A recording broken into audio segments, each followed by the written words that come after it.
김지의 돌직구쇼에 오신 여러분 반갑습니다. 김지입니다. 전 오늘도 저희 돌직구쇼 오픈 스튜디오 앞에 나왔습니다. 한동훈 장관의 집 도어락을 누군가 누르고 압수수색의 느낌을 당해봐라 라는 보복식의 취지로 그 장면을 유튜브에 생방송했다면 여러분은 어떻게 생각하십니까? 그런 일이 실제로 벌어졌습니다.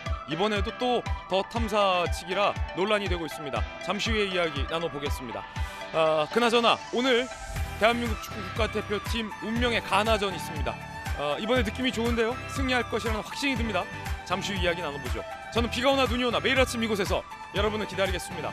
김지의 돌직구쇼 지금 라이브로 시작합니다. 잠깐만요.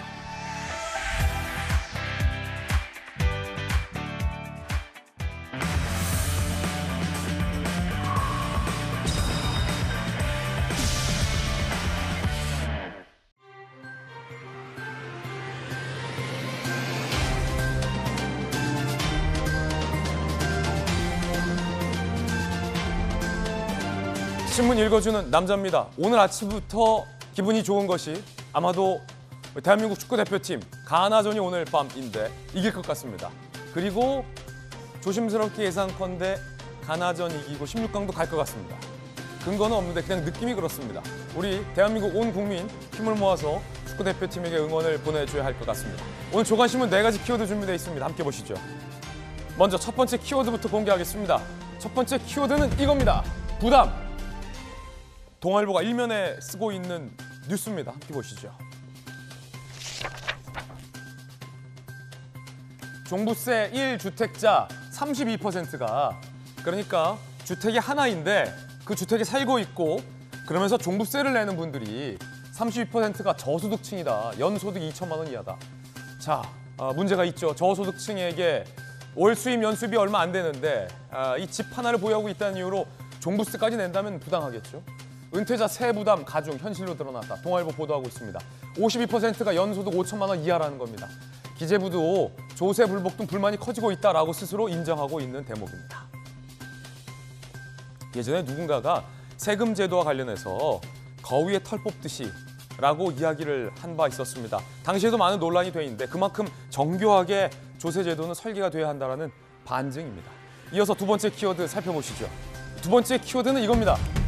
승리. 오늘 서울신문이 일면에 쓰고 있는 기사입니다. 승리. 팀 코리아. 오늘 밤은 결과로 기쁨 드리겠다. 든든합니다.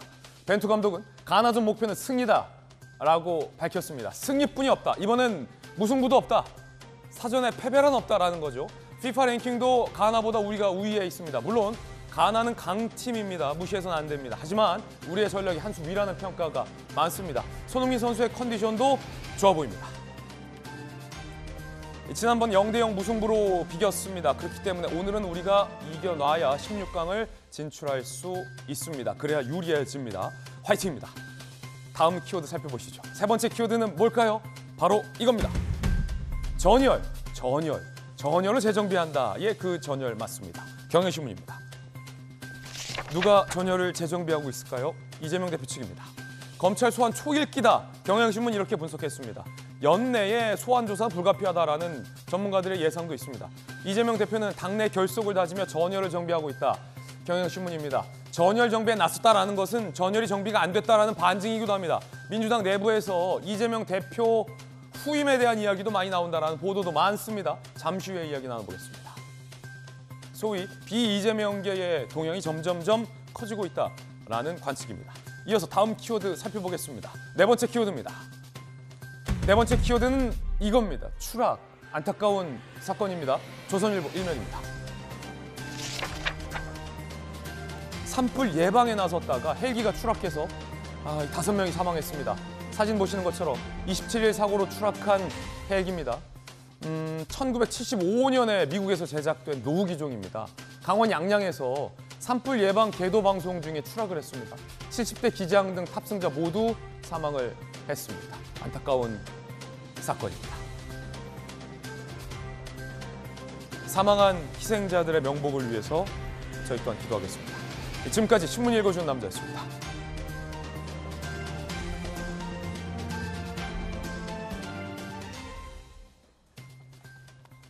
기분 좋은 승리의 기운이 느껴지는 월요일 아침입니다. 오늘 함께하신 분들 소개해드리겠습니다. 기자 출신의, 언론인 출신의 한신대 김수경 교수, 그리고 비대위원을 역임한 국민의힘의 김연아 의원 나오셨습니다. 부산에서 강한 민주당 재선 의원입니다. 전재수 의원, 법전 들고 나온 정혁진 대표 변호사 나오셨습니다. 어서 오세요. 첫 번째 이야기는 수사 상황 살펴보겠습니다. 이재명 대표의 소환이 초일기에 들어섰다라는 조금 전 기사도 소개해드렸는데, 남욱, 유동규, 김만배, 이 대장동 일당들이 진술을 하고 있다. 이게 과연 이재명 대표에게 어떤 영향을 미칠까요? 첫 번째 이야기의 주제부터 살펴보시죠. 남욱, 유동규, 김만배, 천화동인 1호, 정체. 김만배 씨를 이재명 로비용으로 영입한 거 아니냐, 뭐 이런 분석도 나옵니다. 이 진술들 때문인데 어떤 이야기인지 자세하게 살펴보시죠. 남욱 변호사가 김만배 씨를 대장동 사업에 참여시킨 건 이재명 로비용. 이재명 대표와 친분이 있는 야하 정치인과 친분이 있다고 들었다. 이재명 시장을 설득해달라고 부탁했다. 지사를 설득해달라고 부탁했다.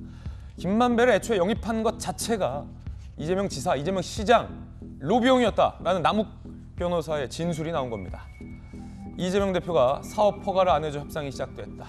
이재명 마음 바꿔달라 김만배에게 최초 부탁한 내용이다. 라고 25일 대장동 공판에서 남욱 변호사가 이야기를 했습니다. 그뿐만이 아닙니다.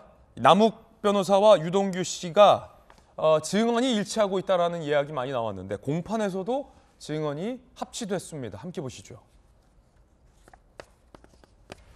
한마초 증언, 이재명 의지로 대장동은 진행된 거다. 지난 25일 역시 같은 공판, 유동규 측 변호인이 남욱 변호사에게 신문을 하는데, 성남 도계공 설립, 이재명이 주도해 최윤길 당시 시의원 협조받아 추진한 것이냐. 그러자 남욱 변호사가 이재명의 의지에 의해 저희 일이 다 진행된 거 맞다 라고 이야기를 했습니다. 유동규 측이 묻고 남욱 대답을 한 겁니다. 그러면서 양측의 진술은 이겁니다. 대장동 사업은 이재명 대표가 주도해서 진행된 거다. 이재명의 의지에 따라 진행됐다라는 겁니다. 정혁진 변호사님, 네네. 두 가지 종류의 진술을 봤습니다. 네. 이재명 대표를 영입하기 위해서 김만배를 영입한 거다. 설득하기 위해서, 로비하기 위해서. 김만배 씨를 영입한 사람이 얘기를 했고, 네. 유동규, 남욱 둘 다 대장동 사건은 그분의 의지로 진행됐다라는 두 가지 종류의 진술인데, 자, 이게 어떤 의미가 될 수 있을까요? 일단은 결국 대장동 사건의 키맨은, 최종적인 결정권자는 그 이재명 전 시장일 수밖에 없다는 거죠. 왜냐하면 대장동 관련해 가지고 제일 중요한 역할을 한 게 성남도시개발공사 아니겠습니까? 예. 그런데 이 성남도시개발공사를 결국 만든 사람은 누구냐?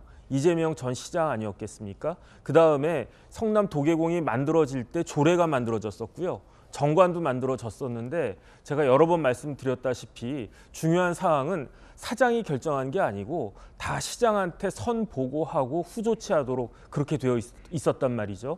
그런데 제가 봤을 때는 남욱 변호사가 지금은 거의 뭐 한 50줄 가까이 됐지만, 그때만 하더라도 젊은 나이였기 때문에 남욱 변호사가 스스로 이재명 그 시장에게 어떻게 선을 댈 만한 그런 능력이 없었던 것 같아요. 하지만 남욱 변호사는 어떤 사람이냐, 대장동에 10년 전부터 굉장히 관심을 가지고 이걸 어떻게 할 수 있겠다라고 생각을 해서 큰 그림을 그리고 머릿속에 모든 그 플랜이 다 짜여져 있었던 사람인데, 예. 결정적으로 시장에게 연결된 커넥션이 없었다는 거죠. 그러니까 여기에 나오는 다른 사람, 그 천화동인 6호인가 7호인가 그 사람을 통해 가지고 김만배라고 하는 사람이 수원 토백이고, 그렇기 때문에 김만배를 통해 가지고 다른 사람을 통해서 이재명 시장한테 충분히 그 어필할 수가 있다. 이런 이야기를 듣고 그렇다라고 하면 김만배 씨를 쓰자. 그렇게 됐는데, 여기서 중요한 게 뭐냐면요. 지분율이에요.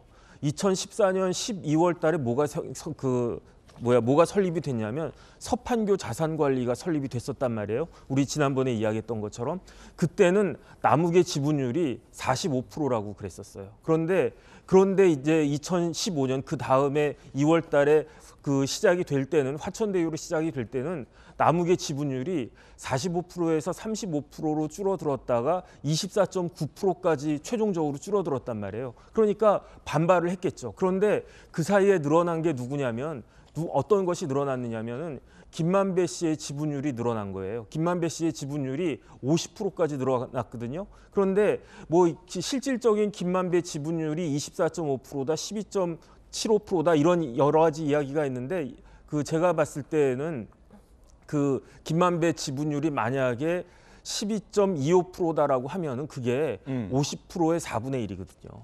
그러면 4명이 딱 나오지 않습니까? 김만배, 유동규, 그 의형제들. 그런데 이 부분에 대해서 또 어떤 식으로 남욱은 의심을 하고 있냐면은 김만배 지분율 12.25% 맞다. 하지만은 나머지 그 지분율에 대해서는 이재명 측인데 그게 이재명이 다 먹는 거냐 아니면 나머지 사람들이 먹는 거냐. 그런 부분들에 대해서 남욱은 그 의심을 하고 있었다라는 식으로 지금 법정에서 진술이 이루어지고 있는 것으로 판단이 됩니다. 자, 그런가 하면 이 노후 자금까지 염두에 뒀다라는 얘기도 나왔습니다. 누구의 어떤 노후 자금이라고 누가 말했을까요? 함께 보시죠. 김만배 씨, 대장동 이익 중 본인 지분 49%, 절반 24.5% 이재명 측 배분이다라고 남욱 변호사는 진술한 바 있습니다. 유동규 변호인이 남욱 변호사에게 신문합니다. 이재명 측 몫의 의미가 정진상, 김용뿐 아니라 이재명까지 모두 포함하는 의미냐? 그러자 남욱 변호사가 그렇게 이해했다라고 유동규 측 변호인에게 답변을 했다라고 합니다. 그리고요, 유동규 측 변호인이 남욱 변호사에게 대선까지 염두에 둔 목적이었다는 걸 알고 있나? 그러자 2014년 재선, 2017년 대선 경선, 2018년 도지사 선거, 2021년 대선 이후 노후 자금 정도로 생각하셨던 걸로 들었다라는 이야기도 했습니다. 지금 유동규 본부장이 마치 검사 같아요. 사실은 다 대장동 관계자들인데 유동규 본부장은 완전히 마음을 바꿔서 다 진술하고 있고 거기서 더 나아가서 남욱 변호사의 답변까지 이끌어내고 있는 겁니다. 천화동인 1호의 그 지분, 이재명 측 지분이라는 게 정진상 떼주고 김용 떼주고 플러스 대선 경선 자금뿐 아니라 2014년 때 선거 때부터 대선 그리고 노후 자금까지다라는 남욱 변호사의 답변까지 나왔습니다. 김수영 교수님 어떻게 보셨습니까? 그러니까 그 애당초 맨 처음에 정영학 회계사의 녹취록에는 그 천화동인 1호가 유동규 거다라고 얘기를 해가지고 그게 정진상, 김용, 이재명과는 마치 무관하게 얘기하지만 좀 전에 우리가 살펴봤던 것처럼 그 남욱이 정치권에 줄을 대려고 김만배라는 사람을 영입한 거잖아요. 어떻게 보면은 나중에 영입을 한 거죠. 도구로 사용하려고. 근데 그 사람의 지분이 너무 많은 거예요. 네네. 그러니까 누가 사업을 하면서 내가 원래 사업 아이디어를 가지고 있는데 정치권에 줄을 대려고 누굴 영입하면서 그 사람한테 이렇게 많은 지분을, 나보다도 더 많은 지분을 할당하기는 어렵죠. 그렇다는 것은 그 사람이 겉으로는 그 지분을 갖고 있지만 사실상 거기에는 정진상, 김용, 이재명의 지분이 들어갔다고 생각하는 게 충분히 합리적이라는 생각이 들고요. 네. 또 어쨌든 그 돈의 종착지가 지금 정진상이었다고 지금 이재명 대표 측은 뭐 꼬리를 자르려고 할 수도 있겠지만 만약에 정진상이 그 끝이었다면 뭐하러 돈을 주겠습니까? 도장 찍는 사람은 이재명인데 정진상이 도장 찍는 사람이 아니잖아요. 최종적으로 이 사업의 인허가권은 이재명 시장이 도장을 찍어야만 이 사업이 가능한 거란 말이죠. 그리고 돈이 뭐 만에 하나 정진상에서 멈췄다 뭐 하더라도 그럼 이재명은 아무런 대가도 없이 왜 그 사업에 도장을 찍었을까요? 어떻게 정진상은 이재명에게 도장을 찍으라고 시킬 수가 있었을까요? 그렇다는 것은 결국 이것이 정치 공동체로 엮여 있다라는 것밖에는 추론할 수가 없기 때문에 지금 유동규, 남욱은 몸통은 어쨌든 이재명이다. 당연히 그럴 수밖에 없어요. 왜냐하면 이 사업에 도장 찍는 사람은 이재명이기 때문에 뭐 정진상이다, 김용이다. 결국은 이재명의 어떤 그 큰 그림 안에서 이 모든 것들이 이루어졌다라고 생각하는 게 충분히 합리적인 추론이고 이재명 본인도 이게 자신의 굉장한 치적이다, 자신이 설계한 사업이라고 했기 때문에 그 부분에 대해서 뭐 남욱, 유동규 측이 이렇게 진술을 하고 있는 것으로 보입니다. 예, 물론 이건 아직까지 유동규 본부장과 남욱 변호사 측의 입장이고 진술이다라는 말씀 거듭 드리겠습니다. 노후 자금까지 염두에 뒀다. 노후 자금이라면은 통상 은퇴 이후의 자금인가요, 김수영 교수님? 그렇죠. 뭐 이제 뭐 주로 모든 선거들 뭐 지방선거, 대선, 경선 그리고 거기다 플러스 노후 자금까지 생각을 했다라는 건데 그만큼 정말 많은 액수가 어쩌면 할당되었을 거라는 생각이 들고 또 뭐 대선에서 이길 수도 있었지만 질 수도 있기 때문에 평생 내가 어떻게든 그 돈을 쓸 수 있는 그런 저수지처럼 생각을 했던 저수지. 거 아닌가. 그런 의미로 이 돈을 생각했던 것 같다라고 지금 남욱 측에서는 지금 이야기를 예. 하고 있는 상황입니다. 대장동 3인방 중 유동규, 남욱 두 분은 선거 자금 플러스 노후 자금이었다라고 얘기가 나오고 있어요. 글쎄요, 이 노후 자금까지 염두에 두고 대장동을 설계했다라는 주장인데 과연 전재수 의원님 입장 좀 한번 들어보겠습니다. 만약에 이게 사실이라면 일단은 이 노후 자금까지 부럽다 뭐 이런 생각 드는데 어떻습니까? 전재수 의원님 어떻게 보세요? 그래서 지금 이제 재판이 진행되고 있는 거 예. 아니겠습니까? 진행되고 있는 재판이 거의 이제 실시간으로 이제 중계되고 이것이 이제 언론을 통해서 이제 보도가 되고 있는 것인데 이건 공판이니까요. 예. 그렇습니다. 근데 이게 그만큼 이제 중요한 사건이고 국민들의 관심이 많기 때문에 아마 거의 재판이 실시간으로 언론에 보도되는 것이 네. 아닌가 이렇게 생각이 되어지고요. 다만 이제 지금 유동규 씨와 남욱 씨가 재판에서 진술하고 서로 정언을 하는 것들이 이제 기사화되고 있는데 이 남욱 씨와 그 유동규 씨는 지금 각자 도생을 하고 있는 것이죠. 어떤 사람은 돈을 지켜야 되는 입장이고 어떤 사람은 형량을 줄여야 되는 그런 입장인 것이죠. 네네. 그렇기 때문에 각자 도생해서 제 살 길 찾아서 가고 있는 그런 상황이기 때문에 이분들의 진술이 무슨 어떤 사실을 담보하고 진실을 담보하는 것은 아니다 이런 말씀을 드릴 수가 있겠고요. 그리고 기본적으로 이 진술 물증 없이 또 증거 없이 진술에 의지해 가지고 자신의 결백을 또는 자신의 주장을 하려면은 기본적으로 법원이 판단하는 것은 어떤 진술의 구체성, 진술의 일관성, 진술의 신뢰성 뭐 이런 것들이 좀 전제가 돼야지 예. 이분들이 법정에서 진술하는 것이 팩트로서 이제 증명이 될 텐데 근데 이분들은 이미 2020년도 10월 30일 날 정영학 녹취록에서 본인들이 이야기했던 내용과 완전히 정반대되는 완전히 배치되는 이런 진술들을 지금 법원에서 하고 있는 것이거든요. 그러면 이런 진술들이 왜 바뀌었는지 바뀐 진술에 대한 물증과 증거는 어떤 것이 있는지 예. 이것을 이야기를 해야 되는데 증거 중심주의. 주로 이제 전해 들었다 또는 뭐 그렇게 알고 있다 그렇게 추측한다 네. 뭐 이런 식입니다. 그렇기 때문에 지금 이 나오고 있는 이런 부분들이 과연 사실과 팩트로서 얼마만큼 증명이 법정에서 될 수 있을 것인지는 저희들이 좀 지켜봐야 되겠다라는 말씀을 드리고 이게 무슨 노후자금 이러니까 예. 무슨 아주 그냥 파렴치범의 이미지로 이제 몰고 가고 있는 거 아닙니까? 네. 저는 정치하는 사람에게 있어서 중요한 것은 사건의 실체적 진실보다 어떻게 보면 이미지일 수가 있는데 이미지다. 예, 이런 이제 표현으로 좀 이미지를 좀 이제 그래도 대선에 출마했던 사람이고 집권 여당의 대표인데 예. 이런 식으로 좀 이미지를 덮어 씌우는 것은 제가 볼 때는 좀 과도한 측면이 있는 것이 아닌가 네. 이렇게 생각을 합니다. 남욱 변호사에 대한 비판까지 네. 의견 들어봤습니다.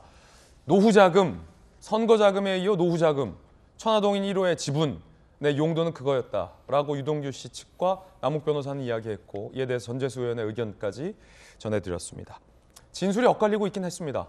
각자 소행이라는 용어를 주셨는데 김만배 씨는 최근 한국일보와의 인터뷰 내용을 보면 천화동인 여전히 내 거다라고 주장하고 있는 걸로 알려지고 있습니다. 남은 대장동 일당들의 진술과 좀 다르긴 합니다. 형량을 고려한 것, 플러스 알파를 고려한 건 아니냐 뭐 이런 분석도 나옵니다. 함께 보시죠. 2015년 2월부터 이재명 측 지분이라는 걸 알고 있었다. 남욱 변호사님. 유동규 본부장은 428억 원에 내 몫은 없다. 이재명 쪽 지분이 있다라고 얘기를 했습니다. 반면 김만배 씨 측은 천화동인 1호 김만배 것이라는 입장을 유지하고 있는 것으로 한국일보 보도하고 있어요. 실제 돈 줄 생각 없었고 3인 약적 인정한 진술한 적 없다라는 겁니다. 정영학 회계사는 전혀 기억이 없다라는 유보적인 입장을 내세우고 있긴 합니다. 이재명 대표가 검찰의 창작 능력, 연기 능력 다 형편없다라고 입장을 냈습니다. 최근 본인 수사에 대해서 묵묵부답, 측근들이 연이어 구속된 것에 대해서도 책임 있는 유감 표명이 없었는데 민생 행보만 하다가 침묵을 깨고 검찰을 비판한 겁니다. 들어보시죠. 지금 검찰이 창작 능력도 의심이 되긴 하지만 이 연기력도 형편없는 것 같습니다.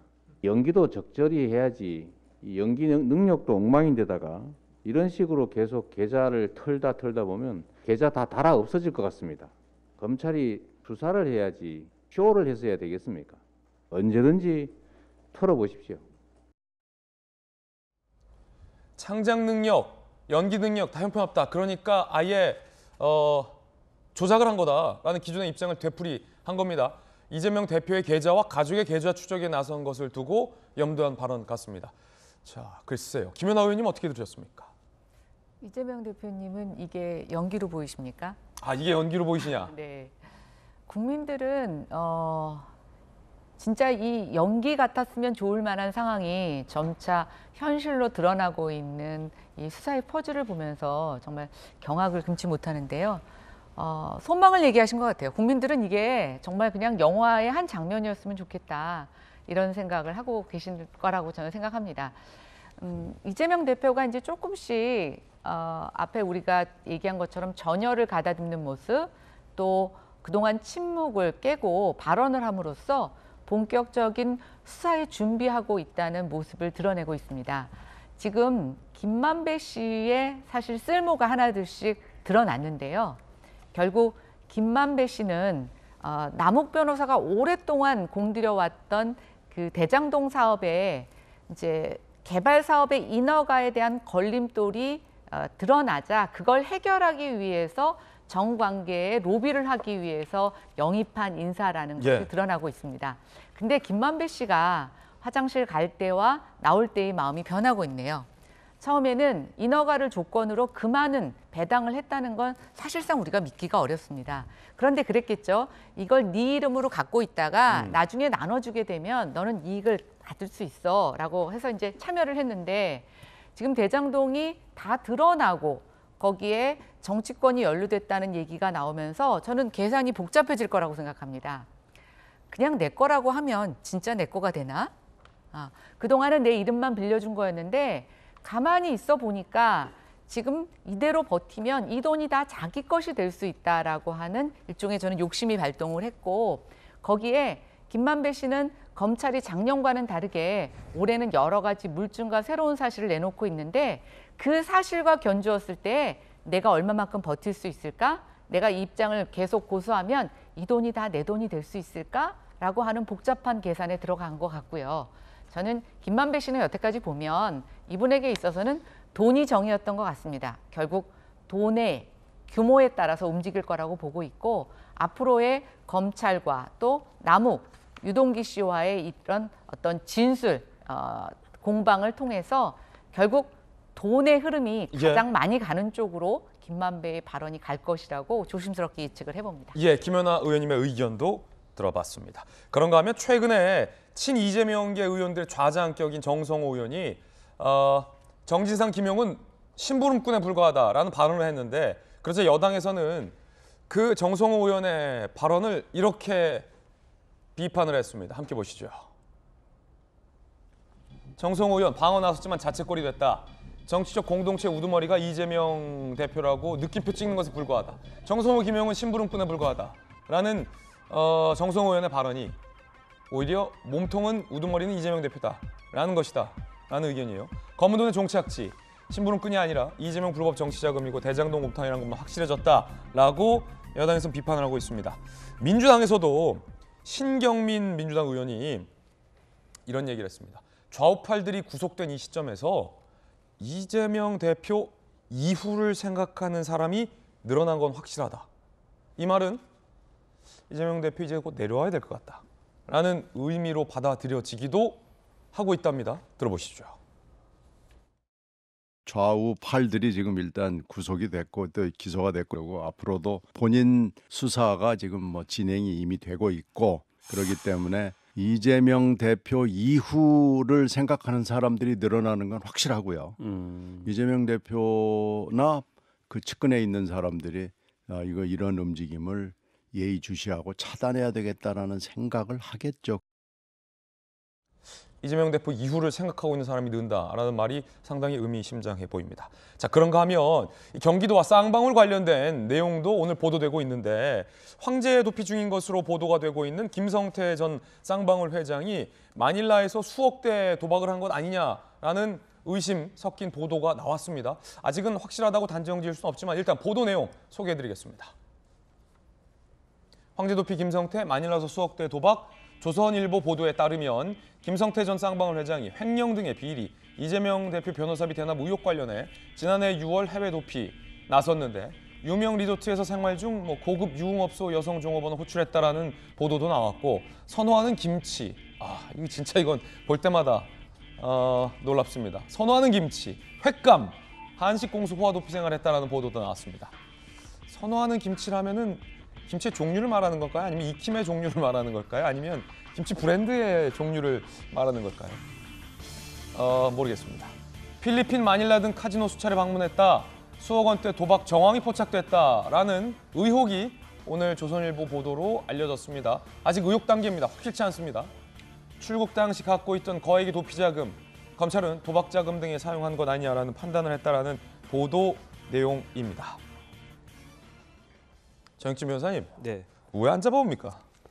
안 잡아온 건 아니고 지금 잡는데 좀 시간이 걸리고 한계가 있는 거 아닌가 그런 생각은 들고요. 예. 김성태 회장이 출국한 게 정권 교체가 된 직후였단 말이에요. 예. 그래서 이제 싱가포르로 갔다가 태국에 아마 근거를 두고 주변에 있는 나라를 갔다 왔다 갔다 하는 모양인데 그래서 주로 이제 농담 반 진담 반으로 네네. 메콩강 근처를 김성태 전 회장이 빙빙 돈다. 뭐 이런 얘기도 나와요. 근데 요번에 좀 스케일을 더 크게 해가지고 강을 건넌 게 아니라 바다를 건너 마닐라까지 갔단 말이에요. 예. 근데 마닐라 제가 옛날에 가봤는데 공항 근처에 어마어마한 카지노들이 굉장히 많아요. 그럼 왜 카지노를 갔을까?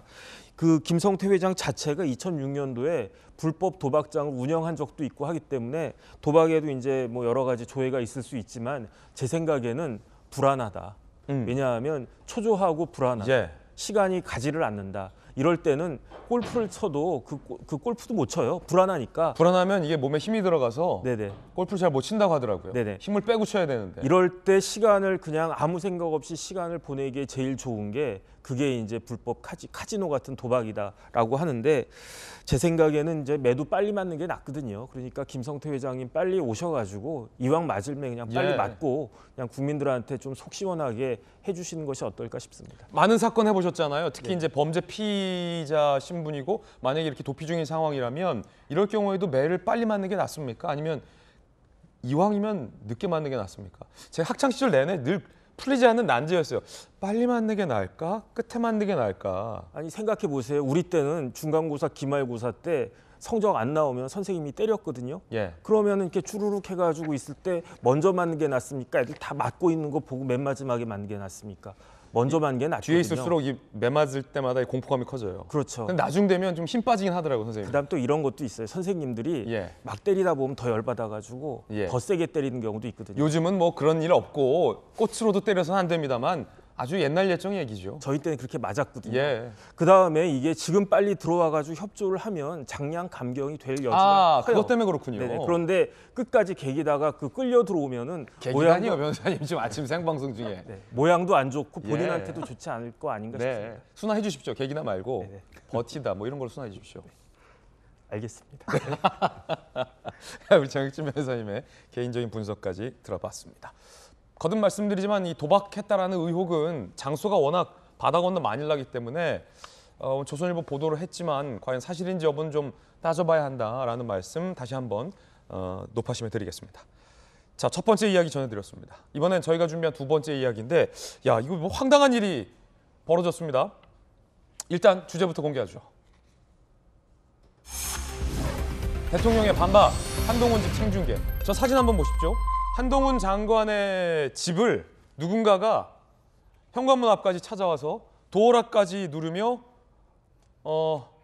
집 안을 마치 들어가려고 하는 것 같습니다. 그리고 그 장면이 생중계됐다면 글쎄요, 초유의 일입니다. 바로 한동훈 법무부 장관의 집을 더 탐사 측이 무단으로 침입하려 했다. 택배까지 뒤졌다. 그리고 이걸 생방송했다라고 합니다. 더 탐사, 한동훈 장관 집 무단 침입, 택배 뒤짐의 생중계. 그리고 상식적이지 않은 행동들입니다. 아파트 공동현관을 통과해 한 장관님 계시냐 취재하러 왔다. 도어록을 만지고 문 앞 택배 상자 수취인을 확인하고 주로 이름 없는 머플러 하던데 이것도 우리가 파보고 있다 라며 도어록까지 눌렀다고 해요. 그런데 그 집은 한 장관이 없고 아내와 자녀가 딸이죠. 있는 걸로 전해지고 있습니다. 굉장히 무서웠을 것 같은데요.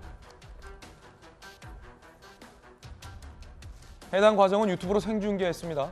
한 장관 거주 아파트 이름 호수가 그대로 노출됐고 한동훈 장관 공동주거 침입, 보복범죄 등의 혐의로 경찰에 고발을 한 상황입니다. 생방송을 하면서 다시 한번 눌러봐 등의 이야기들도 나왔다고 합니다. 그런데 이런 행동을 벌인 이유가 더 황당합니다. 압수수색의 심정을 느껴봐라. 다분히 이 보복적인 측면에서 저런 행동을 했다라는 유추가 됩니다. 함께 보시죠. 더 탐사가 밝힌 이유, 압수수색의 심정을 느껴봐라. 어제 오전 경찰은 한 장관 스토킹 관련 더 탐사 측 관계자의 주거지를 압수수색 시도했지만 실패했다는 겁니다. 더 탐사가 그에 대한 보복 성격입니까? 한동훈 장관 자택을 무단 침입해서 이 같은 일을 벌였다. 일요일 기습적으로 압수수색당한 기자들의 마음이 어떤지 한 장관도 공감해 보시라는 차원에서 취재했다라는 건데 앞뒤가 안 맞습니다. 저 문장 안에서 취재를 하면서 압수수색에 당해봐라. 스토킹을 한 행위에 대한 압수수색과 그것도 법원의 영장을 발부받아 이루어진 합법적인 압수수색과 본인들의 뭐랄까요 일종의 보복 감정으로 실시된 이 불법적인 자택 침입이 어떻게 같다라고 주장하시는지 저로서는 잘 이해가 되지 않습니다. 자, 일단은 기자 출신과 법조인에게 좀 각각 물어보겠습니다. 다 연관이 돼 있어서 기자적인 시각에서 김수경 교수님은 어떻게 보십니까? 이 더 탐사 측의 글쎄요, 이 행위를 취재라 부를 수 있습니까? 저는 동의할 수 없습니다만. 저도 동의할 수 없어요. 일단 언론이 아닙니다. 이건 언론이 아니고 그냥 유튜브 채널일 뿐이고요.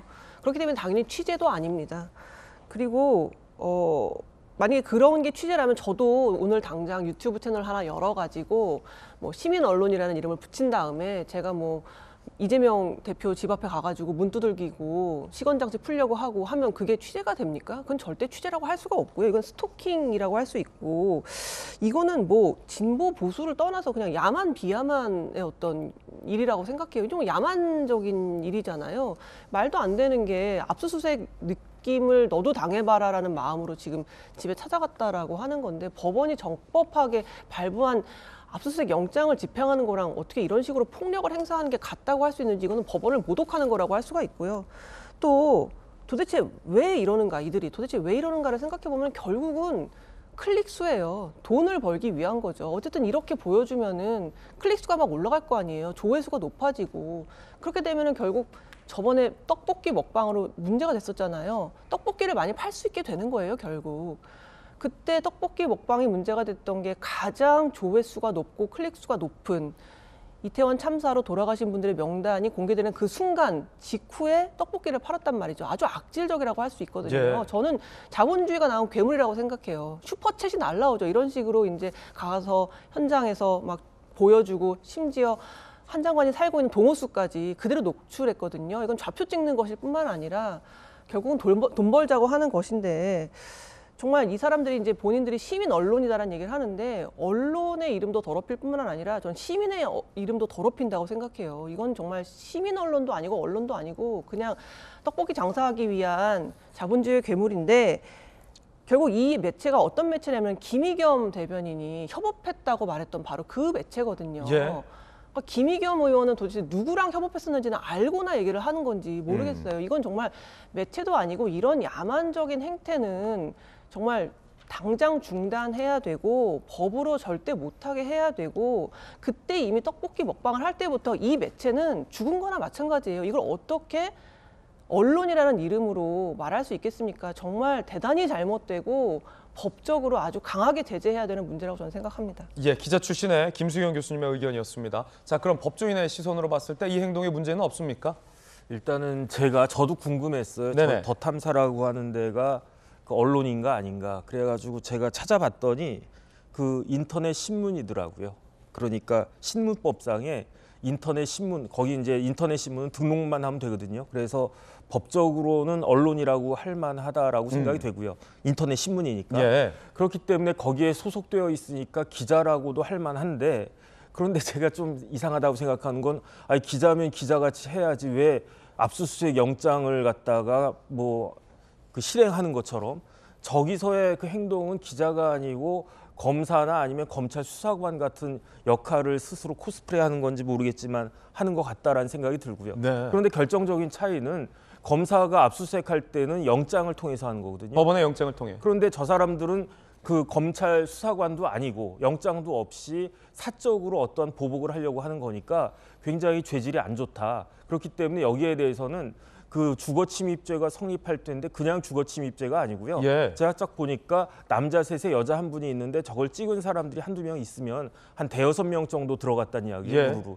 이거는 폭력행위 등 처벌법, 폭처법상의 공동 주거침입이 된다고요. 그런데 옛날에는 여기에 이런 경우에 있어서 조금 의문들이 있었어요. 왜냐하면 집 안까지 들어간 건 아니었잖아요. 예. 엘리베이터까지만 들어갔는데 이거를 주거침입이라고 할 수 있느냐? 그랬는데 이제 판례가 어떤 판례가 나왔냐면은 공용 부분도 실질적으로 전유 부분하고 아주 밀접하게 연결되어 있기 때문에 특히 이 그 공용 부분 들어갈 때 예. 비밀번호가 있거나 아니면 경비원이 있거나 그런 경우에 보통 공동 현관문에 비밀번호가 있죠. 그렇죠. 그런데 그런 것들을 무시하고 외부인이 쓱 들어갔다. 예. 이거는 주거침입죄가 된다라고 하는 게 대법원 판례가 일관적으로 나오고 있거든요. 그렇군요. 그렇기 때문에 공동 주거침입죄가 제가 봤을 때 충분히 네. 성립하지 않을까 싶고 더 중요한 건 뭐냐면요. 보복범죄예요. 특가법의 보복범죄에 대해서 어떻게 규정하고 있냐면 보복의 목적으로 폭행 또는 협박을 갖다가 하는 경우에는 아주 센 형 1년 이상 30년 이하 징역에 처하도록 돼 있거든요. 특가법이 그거 아닙니까? 특정 범죄 가중처벌. 그렇죠. 그러니까 가중처벌하는 법이란 말이에요. 그런데 지금 너도 한번 압수수색 당해봐라 이렇게 이야기한 거니까 이건 뭐냐면은 두 가지가 그 말 하나에 두 가지가 들어있는 거예요. 첫 번째는 보복을 하겠다라는 목적이 거기서 추출이 될 수 있고 또 하나는 협박이 뭐냐면 해악을 고지하는 거거든요. 이 두 가지가 한꺼번에 발생할 수 있는 그런 말이기 때문에 이거는 특가법상의 보복범죄도 될 것 같고 그다음에 스토킹 관련해 가지고 지금 더 탐사 관련해서 지난번에 이제 한동훈 장관이 고발을 갖다가 했는데 그런데 또 스토킹 같은 그걸 갖다 또 한 거니까 지난번에 고발된 스토킹 그 처벌법이 더 죄질이 안 좋다라고 인정이 돼가지고 제 생각에는 왜 이런 행동을 무모하게 했는지 그다음에 마지막으로 한 가지 더 말씀을 드리면 한동훈 장관은 유시민 전 장관과 관련해서도 그렇지만 단순히 형사적으로 끝내는 사람이 아니잖아요. 민사까지 건다고요. 조금 전에 김수경 교수님이 저거 왜 저렇게 했을까? 뭐 먹방도 하고 어쩌고저쩌고 해가지고 돈 벌기 위한 것이다라고 했는데 한동훈 장관이 아마 민사소송까지 걸어가지고 되로 주고 말로 받는 그러한 그 민사소송 결과까지도 나타날 수 있을 것 같다. 굉장히 무모하고 어리석은 행동을 저희 더 탐사라고 한 데서 한 것이 아닌가 싶습니다. 법률적으로 봤을 때 여러 가지 지금 범죄 혐의가 있어 보인다라는 말씀 그리고 기자 출신의 김소영 교수가 봤을 때 이건 뭐 취재 행동으로 전혀 인정할 수 없는 야만적인 행동이다라는 의견 두 분의 의견 들어봤습니다. 물론 더 탐사 측에서는 도어록을 풀려고 한 건 아니다라는 반박을 하고 있다고 합니다. 그렇지만 도어록을 만진 건 맞다라고 합니다. 그렇다고 합니다. 주거침입과 관련해서 공동현관을 무단으로 들어왔어요. 현관문 하나를 두고 한 장관이 비온 집에 있는 가족과 저분들이 마주하고 있습니다. 그리고 도어록을 풀려고 안 했는지는 몰라도 도어록을 만졌습니다. 얼마나 위협적이겠습니까? 그리고 요즘은 공동현관에도 비밀번호를 두고 있기 때문에 입주민이 아닌 외부인이 들어오는 것에 폐쇄적입니다. 그만큼 사생활이 존중되는 공간에 침입을 한 겁니다. 어떻게 저기 들어갔을까? 다시 말해서 공동현관 비밀번호 어떻게 풀었을까? 함께 보시죠. 더 탐사 측에서는 어제 생중계 중 한 장관 자택 엘리베이터는 입주민 카드 없으면 안 눌러지는 시스템이다. 같이 탑승한 다른 입주민이 제가 눌러드릴게요 하며 카드를 대줬다. 라고 밝히고 있습니다. 형법 319조 1항 다른 사람의 주거 침입한 경우 3년 이하의 징역 또는 벌금 2명 이상이 했을 시 공동 주거 침입죄 성립. 정혁진 변호사님이 말한 부분이죠. 대법원 판례, 아파트 현관, 복도 등 공동 공간에 무단 출입해도 주거 침입으로 판단된다는 판례도 여러 판례가 나와 있습니다. 이런 걸 볼 때 명백한 공동 주거 침입 혐의도 적용될 수 있어 보입니다. 혹시 내가 들어간 게 아니라 입주민이 카드를 눌러줘서 들어갔으니 침입이 아니다 라고 법률적으로 반박해도 성립이 되나요? 그건 아니죠. 왜냐하면은 예를 들어서 그 한동훈 장관의 가족이 비밀번호 알려줘가지고 뭐 택배 시킬 때 그렇게도 하지 않습니까? 근데 제 생각에는 저 집에 어떻게 들어갔느냐, 입주민들이 들어갈 때 마치 그냥 뭐 방문객이나 아니면 같은 뭐 요즘은 위아래 누가 사는지 잘 모를 수도 있으니까 네네. 그런 식으로 슬쩍 그렇게 끼어서 들어간 거기 때문에 이거는 명백한 주거 침입으로 그 처벌될 가능성이 굉장히 높아 보입니다. 예, 스토킹 사건 당시에 한 장관이 이렇게 얘기한 바 있습니다. 미운 사람 약점 잡으려고 미행하면 안 된다. 그래서 강하게 법률적으로 대응을 하겠다라고 말한 바 있습니다. 그리고 저 매체에 소속한 스토커 행위 혐의를 받고 있는 분의 압수수색 영장을 법원은 발부했을 텐데 그때의 발언 한번 들어보겠습니다. 한동훈 법무부 장관입니다. 어떻게 약점을 잡아보려고 밤에 미행한 것 같은데요. 제가 이상한 술집이라도 가는 걸 바랬겠죠. 그런데 이 나라가 미운 사람 약점 잡으려고 밤에 차량으로 반복해서 미행해도 되는 나라에서는 안 된다고 생각합니다. 그러고 보니 저 더탐사라는 매체는 한동훈 장관 스토킹 혐의 그리고 원치 않는 유족들의 반대에도 불구하고 이태원 참사 희생자들의 명단을 무단으로 공개하고 그리고 나서 떡볶이 먹방까지 벌인 바 있고 한창 논란이 됐었던 김의겸 의원과의 협업을 통해서 한 장관, 윤석열 대통령이 청담동 술집에 갔었다라는 거짓말을 퍼뜨리기로 했던 매체입니다. 모두 같은 매체가 등장을 하는군요.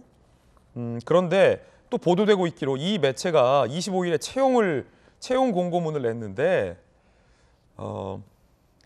윤석열 대통령과 한동훈 장관이 때려 죽어도 싫은 분이 지원해달라라고 공고를 해서 논란이 일고 있습니다. 그러니까 철저하게 어떤 정치 보복, 누군가에 대한 미움, 원망 뭐 그런 걸 계속해서 어필하고 있는 매체라는 겁니다. 웹 디자이너 한 명을 뽑는데 한동훈이 때려 죽어도 싫은 사람만 채용될 수 있다고 하니 얼마나 많은 분들이 지원할지는 잘 모르겠습니다. 당장 국민의힘에서는 김의겸 의원에게 화살을 날렸습니다. 이런 매체와 협업했다라는 게 말이 되느냐라고 말입니다. 들어보시죠. 경악하지 않을 수 없습니다. 더불어민주당 대변인이 이런 악의적이고 삐뚤어진 시각을 가진 언론사와 협업하면서 의정 활동을 하고 있다고 하니 참담하기 그지없습니다. 앞으로도 이런 방송 태도와 취재 방식을 멈추지 않겠다는 강한 의지의 표명으로 읽혀서 매우 우려스럽습니다. 부디 이성을 찾기를 바랄 뿐입니다. 김연아 의원님 어떻게 보십니까? 일단 저 탐사라는 그 매체가 그냥 유튜버 수준의 그냥 인터넷에 등록되어 있는 그런 단체 정도라고 해도 사실은 경악을 금치 못할 일이죠. 그리고 두 분이 언론사 출신으로서 또 법조인으로서 말씀하셨지만 저는 그거 다 차지하고 그냥 일반의 상식으로 봤을 때 이게 말이 되나, 도대체 뭘 위해서 이런 행동을 하나라는 생각이 들어서 저는 일단 이해가 안 되는데, 거기에 또 더 하나 좀 분노를 유발하는 건 뭐냐면, 이런 말도 안 되는 기관하고 현직 제1야당의 대변인이 무슨 공조를 해가지고 지금 이상한 발언도 하고 국정감사에서 뭘 질의도 하고 했다라는 것, 저는 일단 이게 너무나 경악을 금치 못하겠습니다. 그래서 이렇게 할 일이 없을까? 그다음에 한편으로는 한동훈 장관이 일을 하실 수 있겠어요? 스토커들이 차량으로 미행해 집 앞에 와 있어. 국회에서는 예결위에서 엉뚱한 딸 논문 질문에 참 이게 진짜 중요한 일을 해야 되는데 아무것도 할 수 없다는 생각이 들고요. 마지막으로 저희도 가정집에 살면서 이런 일이 있습니다. 아래 윗집에서 그 가장이 가장이 되시죠. 어떤 분 남자분이 술을 좀 많이 드시고 호수를 잘못 찾아가서 남의 집에 가서 초인종을 누르는 경우가 있어요. 저 친한 형이 한번 그랬어요, 진짜. 근데 초인종은 옛날 얘기고요. 요즘은 다 식구들이 비밀번호를 알고 들어오기 때문에 오히려 초인종을 누르는 것 자체가 타인이라는 생각이 듭니다. 그렇죠. 심지어는 택배 하시는 분도 물건 집 앞에 갖다 놓고 초인종을 누르는 게 아니라 문자를 남기죠. 그러면 집 안에 있는 사람 한번 생각해 보십시오. 누군가 초인종을 눌렀다? 아니면 그 키패드를 누르면 안에서 소리가 납니다. 띠리릭. 그렇죠. 얼마나 두렵습니까? 띡띡띡 이게 되게 네. 무서워요, 사실은. 이거는 일단 누군가 무단으로 들어오려고, 그러니까 설사 번호를 누르지 않고 손만 대더라도 그 알람음이 울리는데 얼마나 놀랬을까. 저는 이건 굉장한 큰 범죄라고 생각합니다. 이게 뭐 한동훈 장관이어서만 그런 게 아니고요. 그다음에 공인들은 뭐 일반 국민들에게 어느 정도 자신에 대해서 예. 알릴 권한, 뭐 의무가 있죠. 그러나 이건 아니라고 생각이 되고요. 저는 이참에 한동훈 장관님이 좀 국민들을 대표해서 이런 사례를 겪는 국민들을 대표해서 민사소송까지 꼭 가셨으면 좋겠고요. 더 탐사는 떡볶이 많이 파셔야 되겠습니다. 예. 이 법원에 소송 비용과 변호사 비용 치르시려면 떡볶이 많이 파셔야 될 것 같습니다. 집에 있을 때 사실은 혼자 사는 여성분들 같은 경우는 도어락에 띡 그 소리 밤에 그거 되게 무섭거든요. 근데 그냥 띡이 아니라 띡 띡 띡 이게 굉장한 공포예요. 저 당시 한 장관은 집에 없었고 아내분과 이제 자제가 있었다. 굉장히 좀 겁났을 것 같아요. 김의겸 의원이 이 매체와 협업했다라고 밝혔던 대목이 사법적으로도 논란이 될 것이다라는 분석이 많습니다. 그 이야기 다시 한번 들어보시죠. 그 두 사람이라는 게 더 탐사라는 저를 지금 스토킹하는 쪽하고 같이 야합해서 말씀하신 거잖아요. 그렇죠? 혹시 그 스토킹의 배우가 김의겸 의원이십니까? 제가 더 탐사하고 같이 협업을 한 건 맞습니다. 하지만 그걸 야합이라고 말씀하시는 건 지나치다고 생각을 하고 스토킹 수사받고 있는 사람과 협업했다고 인정하지 않습니까? 그게 가능한 얘기인가요? 저는 김의겸 의원님께서 저를 미행한 스토커로서 지금 수사 중인 그 더 탐사와 협업하고 있다는 말씀에 대해서 약간 좀 충격을 받았고요. 그렇다면 허위 사실이 보도될 경우 역시 거기에 공모하신 거가 된다는 걸 분명히 해두고 싶습니다. 김의겸 의원은 본인의 허위 사실과 관련해서 유감을 표명했습니다. 하지만 대변인직에서 물러나지 않겠다라고 여러 차례 기자들과의 질문에 답한 바 있습니다. 그러자 민주당의 신경민 의원이 김의겸 의원을 향해서 물러나라라고 강한 돌직구를 날렸습니다. 들어보시죠. 명백히 잘못한 거고요. 저는 같은 기자 제가 선배로서도 그렇고 좀 나무래고 싶은 생각이 들고요. 대변인이 이제 신뢰를 잃어버리면은 정당이 신뢰를 잃어버리는 거기 때문에 대변인 정도는 그만두는 것이 본인이 물러나는 게 맞고요. 김의겸 의원은 기자들과의 질문에서 사퇴 의사가 있냐라고 묻자 아니다라고 답한 바 있습니다. 전재수 의원님, 앞서 저희 돌직구쇼에서 이 청담동 술자리 의혹이 가짜라면 김의겸 의원이 책임져야 한다라고 말씀 주셨는데 의겸 의원은 지금 대변인직도 유지하는 입장인 것 같아요.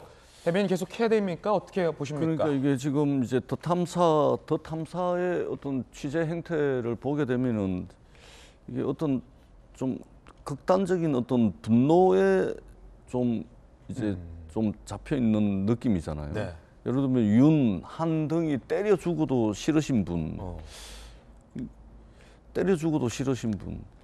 그러니까 우리가 정치적으로 경쟁을 하고 정치적으로 이게 내가 맞다, 네가 맞다 예. 이런 경쟁을 하는 것은 사실은 누굴 때려 죽이기 위해서 하는 것이 아니고 어떤 대안을 제시하고 그렇죠. 우리 공동체가 조금 더 이제 나아지기 위해서 이제 경쟁을 하는 거 아니겠습니까? 예. 그리고 그 경쟁은 이제 문명 사회에서 절대 이제 완력을 쓴다거나 힘을 쓴다거나 뭐 칼을 쓰는 것이 아니고 국민들을 상대로 어떤 논리가 더 이제 국민들의 공감을 얻느냐 이 경쟁 아니겠습니까? 예. 그런 측면에서 이게 이렇게 이 좀 분노에 가득 차 있는 이런 이제 형태의 취재가 얼마나 많은 사람들의 공감을 가질 수 있을 것인지에 대해서는 굉장히 회의적입니다.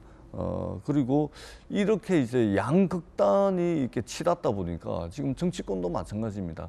격한 표현 또 양극단의 대립 그렇게 해서 이제 한도 끝도 없이 접점 없이 그냥 치닫는 이런 네. 이제 정치 행태가 지금 계속해서 벌어지고 있습니다. 그러다 보니까 어떤 양보를 하는 것 자체가 패배로 이제 받아들여지는 그런 분위기가 있습니다. 그러다 보니까 이게 평상시 같으면은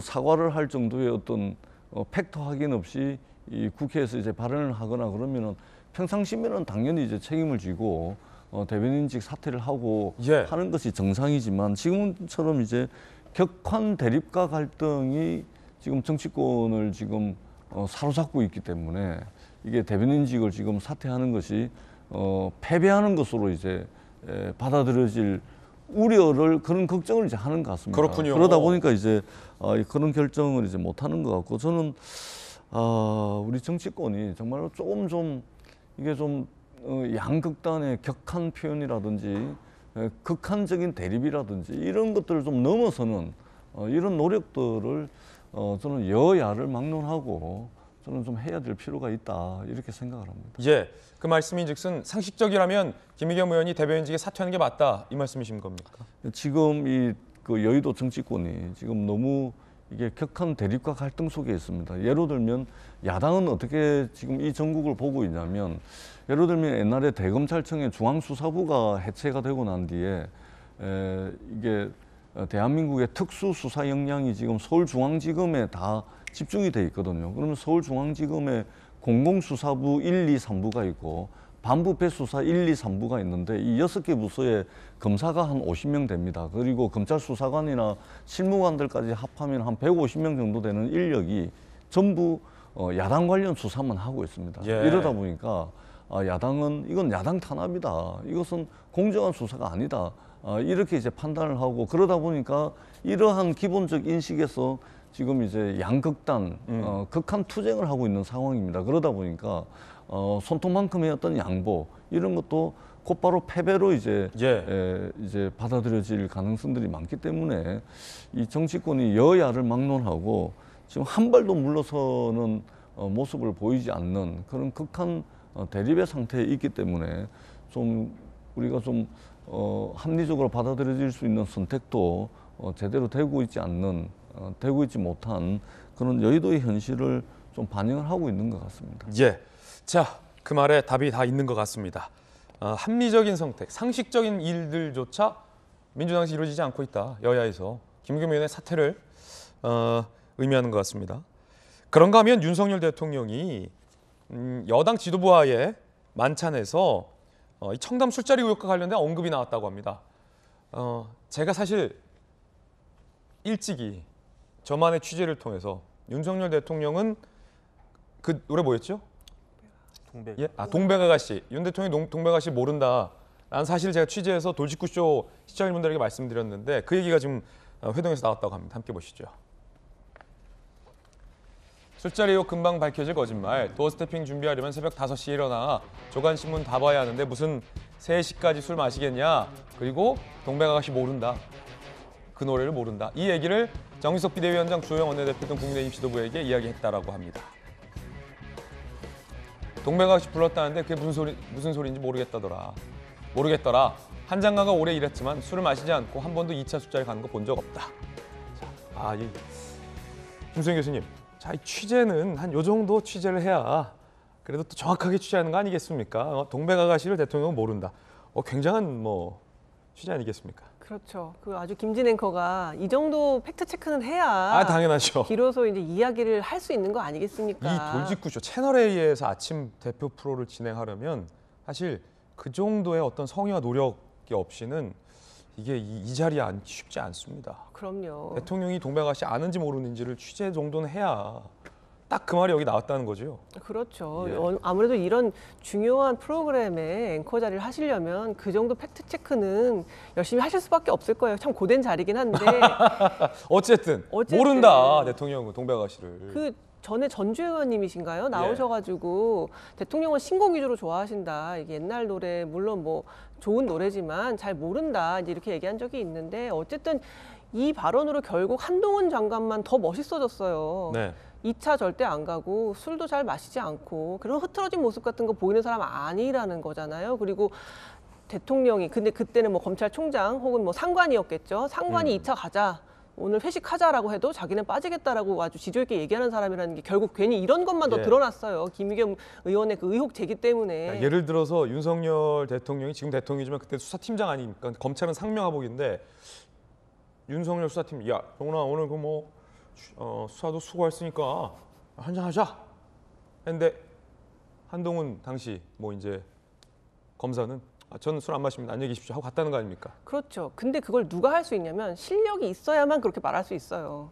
부하가 실력이 없잖아요. 그러면 상관이 하라는 건 대부분 다 하게 돼 있어요. 왜냐면 실력이 없으니까. 그런데 실력이 있으면 아무리 위에서 술 마시러 가자고 할 때 거절을 해도 위에서 무시를 못 하거든요. 왜냐면 얘는 실력이 있으니까. 괜히 이런 한동훈 정도면 더 빛나게 만드는 발언이 나온 것 같은데 어쨌든 사실이 아니었기 때문에 밝혀질 것이라고 생각했고 결국 뭐 김의겸 의원이나 민주당 지도부들이 다 그 의혹을 함께 더 폭발적으로 더 확산시켜서 제기를 했는데 윤석열 대통령의 어떤 술꾼 이미지 같은 것들을 만들어내기 위해서 뭐 아주 조잡한 그런 거짓말, 허구의 의혹들을 제기한 게 결국 명명백백하게 드러날 수밖에 없었다라는 생각이 듭니다. 예, 자 그런가 하면 이 여당 지도부와의 회동과 관련해서 민주당의 비판도 나왔는데요. 서용주 대변인의 이야기 들어보겠습니다.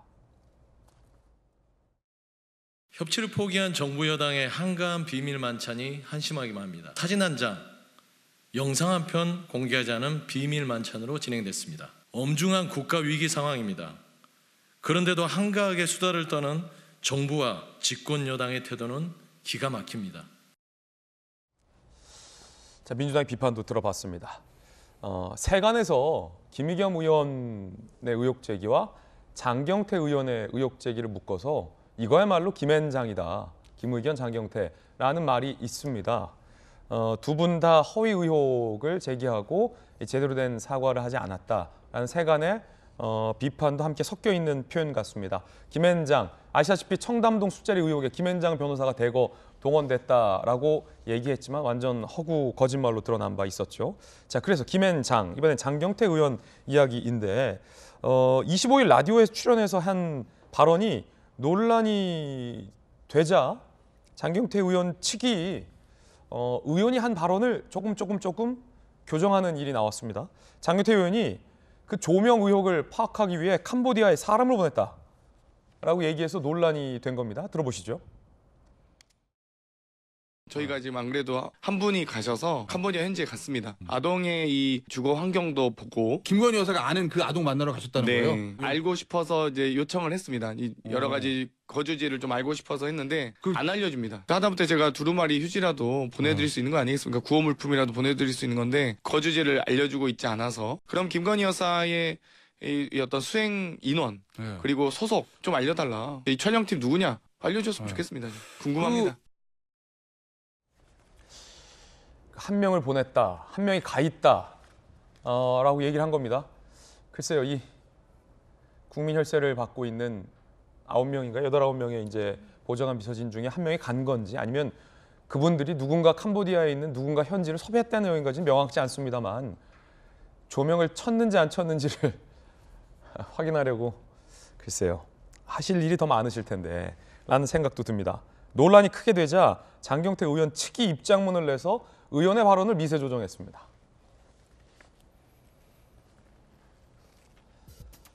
저희가 안 그래도 한 분이 가셔서 캄보디아 현지에 갔습니다라고 말했습니다. 장경태 의원은 최선을 다해 진실을 밝히기 위해 노력하고 있습니다라고 이야기를 했는데요. 그 이후에 장경태 의원 측이 입장을 냈습니다. 그래서 입장이 굉장히 깁니다. 제가 입장을 다 그냥 가감 없이 이 자리에서 읽어드릴까 합니다. 잠시만 좀 기다려 주십시오. 어디 갔나 이거. 잠시만요. 제가 아까 메모를 해놨는데 사람을 저거 좀 적어주세요. 현지에 가 있던 분인데 마침 장 의원이 현지에 가 있던 사람에게 현지의 이런 내용들에서 확인을 좀 해달라는 부탁을 한 것 같다라고 의원실 보좌관 누군가 얘기한 것 같아요. 현지에 있는 사람에게 부탁을 했다라고 정정을 했습니다. 그러면서 궁금해하는 내용들을 그분께서 현지에서 확인을 해주고 있는 걸로 안다라고 장경태 의원 관계자는 얘기했습니다. 아동의 거주지를 알고 싶어서 대사관에 정보를 요청했다라는 장 의원 발언에 대해서도 아동보다는 촬영 당시 상황에 대한 설명을 듣고 싶은 것이다라고 해명을 했습니다. 그러면서 우리가 알고 싶은 건 아동에 대한 게 아니라 촬영을 갔을 때 조명을 켰는지 아닌지, 카메라는 몇 개 있었는지 등에서 알고 싶어서 이렇게 했다라고 의원실 관계자가 이야기를 했는데, 김수경 교수님 어떻게 보십니까? 아니, 그 조명을 켰냐 안 켰냐를 지금 알아보려고 맨 처음에는 캄보디아에 사람을 보냈다고 했다가, 아니 그런 이유로 사람을 보냈다고? 라는 말이 이제 좀 논란이 되니까 그건 아니고 현지에 누가 있는 사람한테 부탁을 해서 지금 그걸 알아보고 확인을 시키고 있다라는 얘기잖아요. 이게 우리가 이렇게까지 알아야 되는 굉장히 중요한 사안인가요? 사실 장경태 의원이 김건희 여사의 그 사진을 보고 뭘 비판했었냐면, 아동을 이용해서 결국 김건희 여사 자기 이미지 만들려고 한 거 아니냐라고 비판을 했잖아요. 이런 식으로 계속 이 문제를 물고 늘어지는 게 아동에게 어떤 도움이 되나요? 결국은 자기가 계속 언론에 나오고 자기가 계속 이렇게 민주당에서 계속 주목받는 그런 용도로 지금 이 사건을 계속 이용하고 있는 거잖아요. 거의 아동에 대한 스토킹에 가깝고, 그 주소를 알려달라고 대사관에 계속 얘기를 했다라는 거예요. 근데 왜 안 알려주냐, 지금 이렇게 얘기를 하고 있거든요. 이렇게 비이성적인 일들을 민주당 최고위원이 한다라는 게 저는 참 납득이 어렵고, 장경태 의원이 맨 처음에 37살에 이제 국회에 입성했거든요. 대표적인 이제 청년 정치인으로 어떻게 보면은 입성을 한 거예요. 그렇다는 거는 이제 구태 정치하지 말고 좀 새로운 바람을 불러일으켜 달라라는 어떤 생각 때문에 이렇게 국회에 청년의 나이로 입성한 거 아니겠습니까? 근데 정말 이런 일을 계속하고 우리가 목격하게 되면은 청년 정치의 허상에 대해서 생각해 보게 돼요.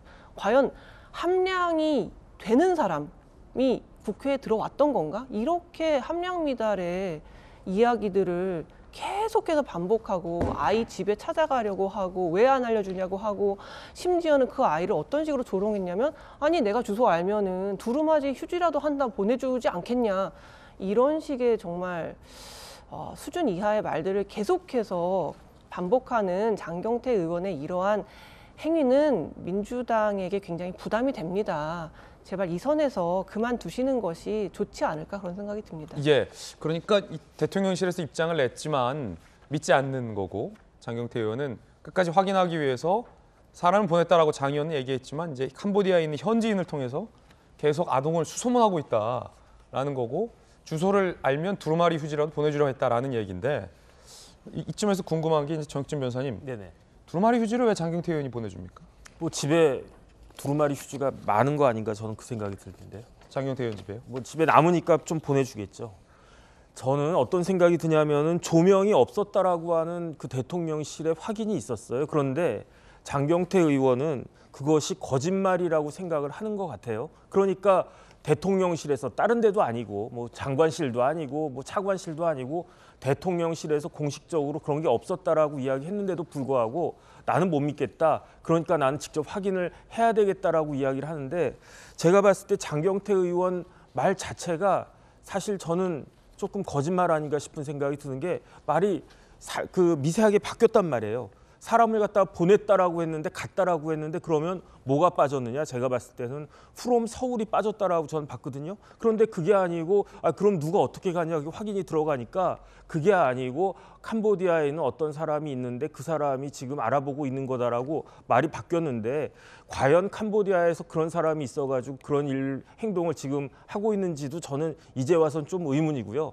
정말로 그런 일이 있었으면 그 결과가 어떻게 됐는지 한번 장 의원님이 좀 그 끝까지 밝혀주셨으면 좋겠습니다. 예, 자, 두 분의 의견 들어봤습니다. 이번엔 저희가 준비한 다음 순서입니다. 못지않게 뜨거운 소식들 많이 있는데요. 세 가지 소식 엄선됐습니다. 첫 번째 소식부터 함께 보시죠.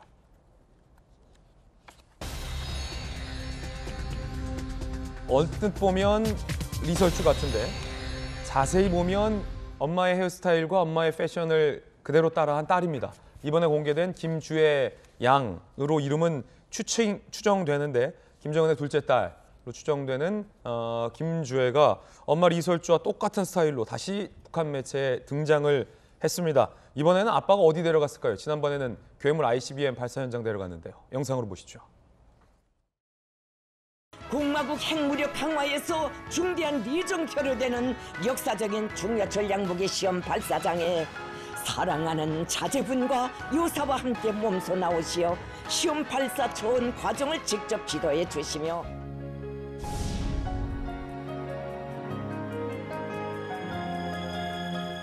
경애하는 정비서동지께서 존귀하신 자제분과 함께 촬영장에 나오시자 김종은 독지를 우러러 최대의 영광과 열렬한 항모심을 뜨겁게 분출하며 폭풍 같은 만세 환호를 힘껏 거쳐올렸습니다. 10살 딸인데 생각보다 좀 성숙한 것 같습니다. 엄마 리설주의 스타일을 그대로 따라했다라고 하는데 장면 함께 보시죠. 완전히 똑같습니다. 헤어스타일도 엄마의 헤어스타일을 했고 옷도 엄마가 즐겨 입는 옷을 했습니다. 진짜 똑같네요.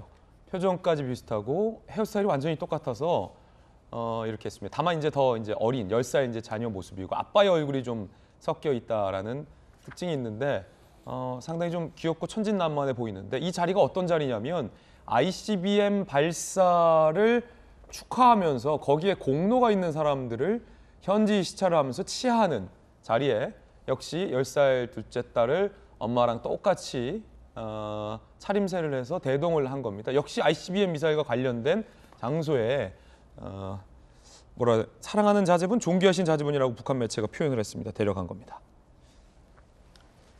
김연아 의원님, 글쎄 이게 그 딸 데리고 갈 자리는 아닌 것 같은데 저도 사실 위험한 장소, 좀 데려가기 안 좋은 장소, 뭐 이런 거, 폭력적인 장소, 아니면 뭐 공격적인 장소 이런 데는 특히 딸은 안 데려가잖아요. 아빠가 어느 아빠가.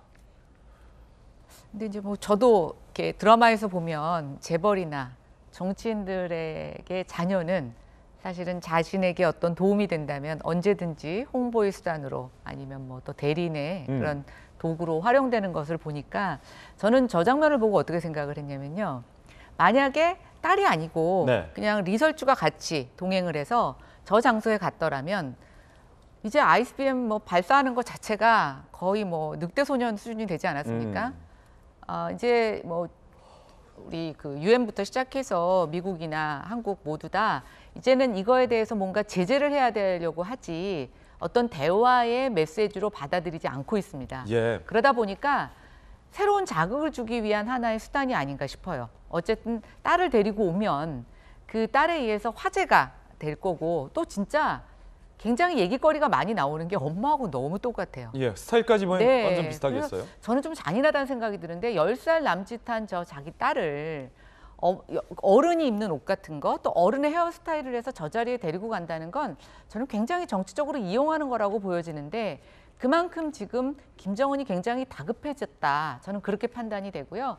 어쨌든 뭔가 자신이 지금 하고 있는 이런 도발적 상황에 세계의 관심을 끌기 위한 하나의 좀 굉장히 이런 말씀이 그렇습니다만 홍보의 놀이개처럼 자신의 딸을 좀 사용하고 있는 것 같아서 안타깝습니다만 어쨌든 화자에 뭐 거론되는 것으로는 좀 성공한 것 같습니다. 사실 그 외교가 일각에서 한때 김정은이 폼페이오 전 국무장관이었나요? 그런 얘기했다는 거죠. 나도 아들 있고 딸이 있는 아빠인데 이 핵을 우리 아이들 머리 위에 지고 살게 하고 싶겠냐라며 비핵화의 의지를 어필했다라고 하는 정설 비슷한 게 있었는데 지금 보면 그 발언이 거짓말이었던 건지 좀 회의감이 저도 드는 대목입니다. 조선중앙통신은 저 ICBM 2동 발사대에 이제는 하다하다 영웅 칭호를 붙여놨다고 합니다. 함께 보시죠. 신형 대륙간 탄도 미사일 화성 17형 발사대 차 321호에 조선민주주의인민공화국 영웅 칭호를 수여.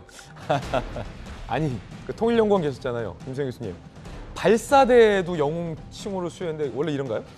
발사대에 영웅 칭호를 수여하는 건 저도 처음 듣는 일인데 보통 이제 사람에게 보통은 이제 영웅 칭호를 주는 건데 그럼 왜 화성 17형이 아니라 발사대한테 영웅 칭호를 줬겠냐? 네 고생이 많다 뭐 이겁니까? 지금 ICBM 자체는 뭐 큰 걸 개발하던 위력적인 걸 개발하던 더 이상 화제가 안 되는 거예요. 왜냐면 너무나 아무 때나 쏘니까 이제 우리도 무뎌진 거죠.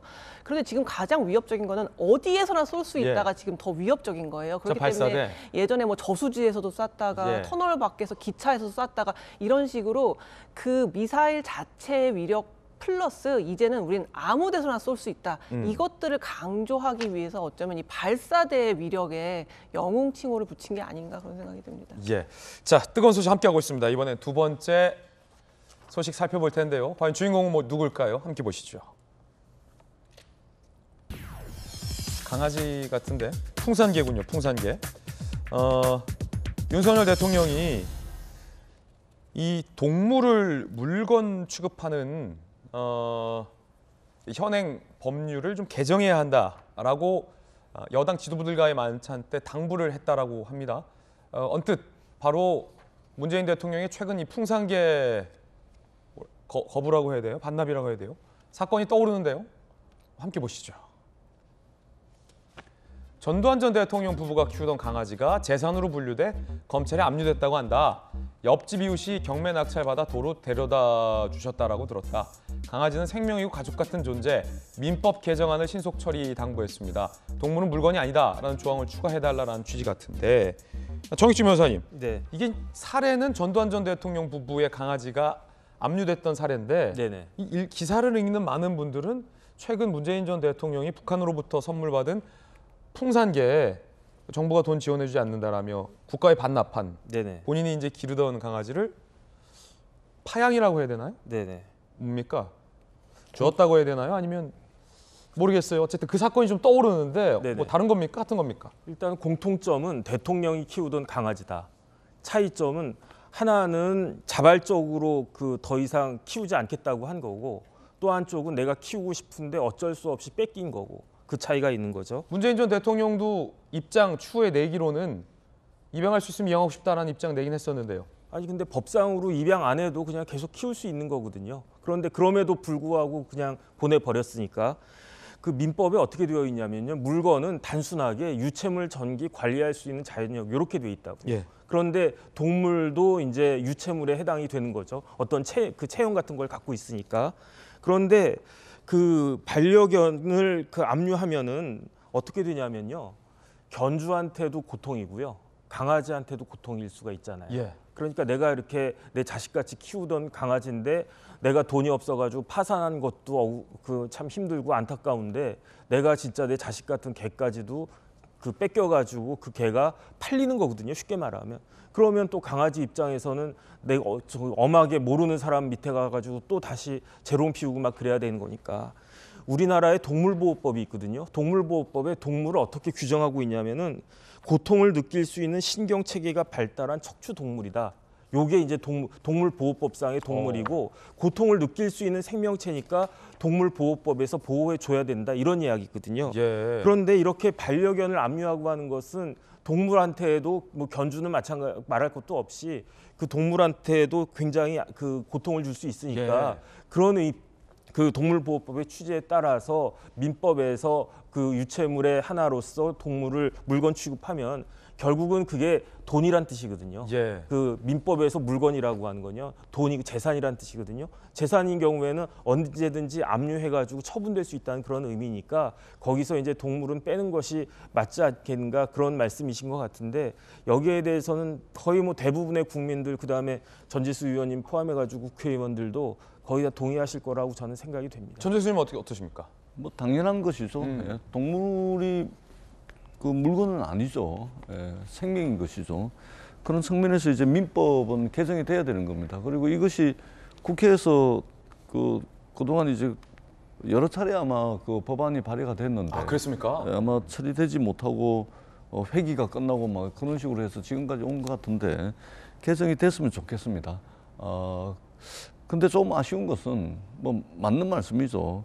근데 이게 대통령과 여당 지도부가 정기국회 기간 중에 만나서 만찬을 하면서 이게 아마 대통령실이나 여당에서 브리핑을 하거나 또 언론에 아마 좀 이야기를 해서 아마 기사가 된 것 같은데 네. 지금 이제 노동계 이제 동투라 그러죠.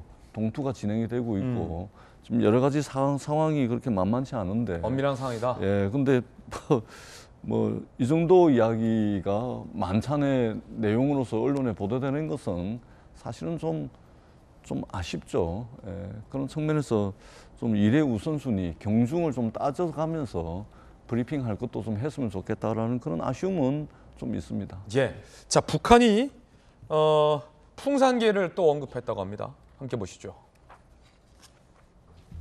북한이 풍산계 관련 문화, 국가 비물질 문화유산에 등록했다라며 이렇게 얘기했어요. 노동신문이. 풍산계, 길러주인 주인 잘 따르지만 적수에 대해서는 아주 싸납다. 어떤 맹수 앞에서도 끝까지 싸운다. 갑자기 풍산계에 대해서 북한이 이 얘기를 했다고 합니다.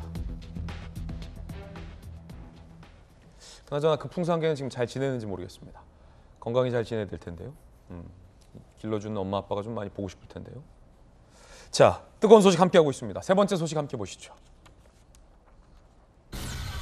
안타까운 사건입니다. 양양에서 산불 예방에 나섰던 헬기가 추락했습니다. 영상으로 만나보시죠.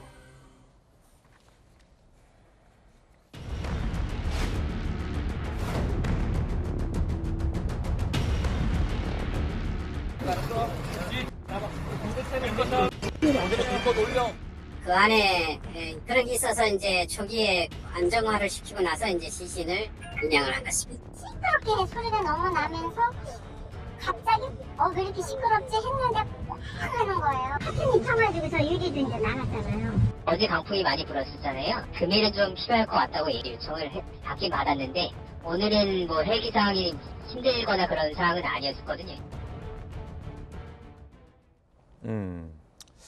자, 이 헬기가 추락을 해서 5명이 사망을 했는데 매우 오래된 헬리콥터라고 합니다. 어제 오전 10시 50분쯤 강원 양양군에서 산불 진화용 헬기가 추락해서 탑승자 5명이 사망했습니다. 50대 정비사, 70대 기장, 20대 부정비사, 여성 2명도 사고 헬기가 1975년 제작된 노후 기종이라고 합니다. 국토부가 기체 결함 여부 등 현장 감식할 예정이라고 합니다. 너무 안타깝습니다. 소중한 생명들이 목숨을 잃었습니다. 너무 오래된 노후 헬기가 장기간 운영하는 것은 좀 위험하니만큼 차제에 헬기 교체를 통해서 이런 일이 좀 없었으면 하는 바람입니다. 사망한 모든 분들 명복을 기도하겠고요. 또 유가족들 위해서도 기도하겠습니다. 자, 이번엔 저희가 준비한 다음 순서입니다. 오늘 붉은 날입니다. 붉은 밤입니다. 결전의 날입니다. 주제 보시죠.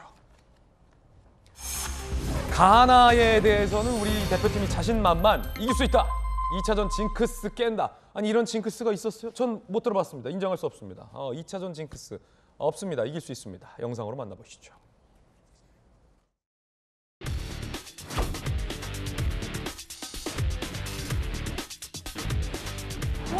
빨리 움직여. 사이드 풀백 쪽에 좀 공간을 많이 내주는 경향이 있었던 것 같아요. 뒷공간 침투 움직임을 해서 볼을 노려보는 공략을 하는 게 좋을 것 같습니다.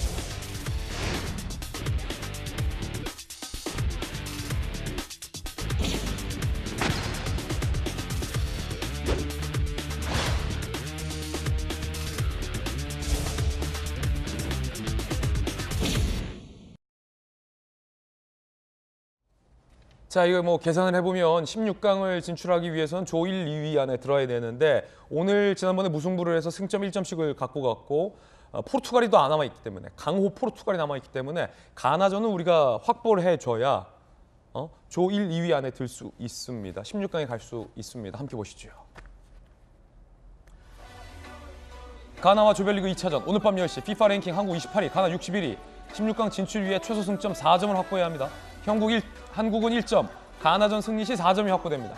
자, 쉽게 가려면 오늘 가나전은 잡고 가야 된다라는 의미입니다. 자칭 축구 전문가 정익진 변호사님. 네네. 축구 전문가로서 네네. 오늘 과학적으로 분석했을 때 어떠십니까? 옆에 이제 타칭 축구 전문가도 한 분 앉아 계시거든요. 네네. 승리 확률이 한 몇 % 된다고 분석하십니까? 일단 우리나라가 2차전에서 이긴 적이 한 번도 없어요. 그런 얘기 하지 마시라니까, 불안하게. 왜냐하면 2002년도에 우리나라가 2승 1무로 16강에 올라갔는데 그랬잖아요. 포르투갈하고 폴란드를 1차전, 3차전에서 이겼단 말이에요. 예. 폴란드가 1차전. 근데 2차전이 미국이었는데 그때도 비겼어요. 그런데 이번에 그 징크스는 깨진다라고 저는 생각이 되고. 그렇죠. 왜냐하면 가나니까. 네네. 가나를 무시해서가 아니라 네네. 가나니까. 네, 가나니까. 그런데 이제 가나가 잘하더라고요. 잘해요. 포르투갈 하는 거 제가 그 하이라이트만 봤는데 굉장히 잘하는데 제가 판단하기로 오늘은 무승부는 없습니다. 예. 왜냐하면은 지거나 무승부나 똑같거든요. 16강 올라가야 되는데 양 팀이 무승부면 둘 다 떨어질 가능성이 되게 높아요. 그러니까 죽자사자하고 그 열심히 해가지고 둘 중에 하나는 반드시 이기는데 예. 제 생각엔 우리나라일 것 같습니다. 이기는 쪽이. 전문가답게 지난 영상을 하이라이트만 보셨군요. 전재수 의원님 어떻게 보십니까? 또 전문가로서. 저는 풀로 다 봤거든요. 아, 이 전문가 이래죠. 풀로 봤어요. 가나전을 다 분석하고 왔어요. 그러니까 가나하고 포르투갈 예. 경기를 제가 다 봤는데 네. 만만치는 않습니다. 가나에 잘 뛰는 선수들이 있어요. 예, 포르투갈은 워낙 이제 짜임새도 좋고 아주 강력한 팀인데 거기에 맞서 싸웠던 가나도 보니까 일단은 피지컬이 되게 좋더라고요. 그러니까 굉장히 탄력이 있고 또 신체 조건이 워낙 좋고 예. 또 이게 아프리카 팀 하면 팀워크가 좀 이제 떨어지는 게 아주 고질적인 이제 변수인데 팀워크도 상당히 괜찮더라고요.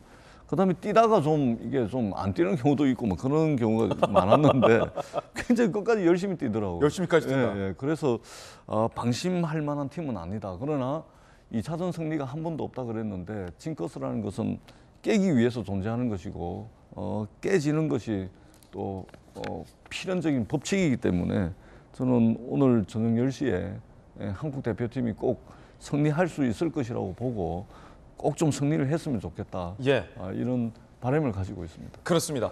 자, 지난 경기 보신 분들이 손흥민 선수가 뛸 때 자꾸 이 옆에 주장 완장이 자꾸 흘려내려서 아니 저 완장 좀 스카치 테이프로 좀 꽉 붙여주지 왜 저렇게 했나 답답해하시는 분들 많았을 겁니다. 근데 손흥민 선수뿐만 아니라 각국의 대표팀 주장들이 완장이 자꾸 흘려내리는 고질병이 있다고 합니다. 함께 보시죠. 자, 손흥민 선수 마스크도 써야 되는데 지금 완장까지 저렇게 이 신경을 잡게끔 그래서 손에 잡고 뭐 뛰고 하는 모습도 나왔고요. 저도 경기 보면서 저 완장 뭐냐 이거 누가 만든 거야 뭐 이런 생각도 했는데 FIFA 측이 제작한 거라고 해요. 그런데 뭐 손목에 다양하게 가 있습니다. 완장이 원래 팔뚝에 있어야 되는데 우리나라뿐만 아니라 다른 대표팀 주장들도 이 완장이 흘러내려서 손흥민 선수처럼 잡고 뛰거나 흘러내리는 불편함을 많이 겪었다고 합니다. 그래서 오늘 새 완장으로 교체된다라는 아주 작고 기쁜 소식도 함께 전해드리겠습니다. 사실은 이 김수영 교수님, 이 작은 거 하나가 굉장히 큰 플레이에 지장을 줄 수 있거든요. 그럼요. 특히 운동선수들 같은 경우에는 자기만의 루틴 같은 것도 아주 그럼요. 철저히 지키거든요. 왜냐하면 그 작은 틀어짐이 경기력을 좌지우지하기 때문에 저런 게 한번 신경 쓰이게 되면은 저게 별거 아닌 것 같지만 전체적인 흐름 자체를 방해할 수 있기 때문에 이거 완장 뭐 얼마 하는 것도 아니고 충분히 잘 만들 수 있는 거고 지금 카타르 월드컵에 돈을 엄청나게 쏟아부었다고 하는데 네. 왜 이 완장 제대로 못 만들었는지 모르겠고 오늘부터 차는 완장은 좀 튼튼하고 제대로 된 거여서 전혀 경기력에 흐트러짐 없이 잘 싸워주길 바랍니다. 예, 자 그런가 하면 우리 저 가나전과는 직접적으로 연관은 없지만 그래도 좀 약간 승리의 기운을 좀 보탤까 하여 한일 의원님들 간의 월드컵이 열렸는데 4년 만에 대한민국이 5대3으로 승리를 했다고 합니다. 영상으로 만나보시죠. 일본 의원님 대표 선수단을 환영합니다. 오늘 4년 만에 다시 한일 의원 친선 축구 대회를 갖게 되었습니다. 월드컵 축구 열기가 뜨거운 이때 오늘 뜻깊은 친선 경기를 가짐으로써 양국 국민에게도 흐뭇한 위로가 될 것이라고 생각합니다.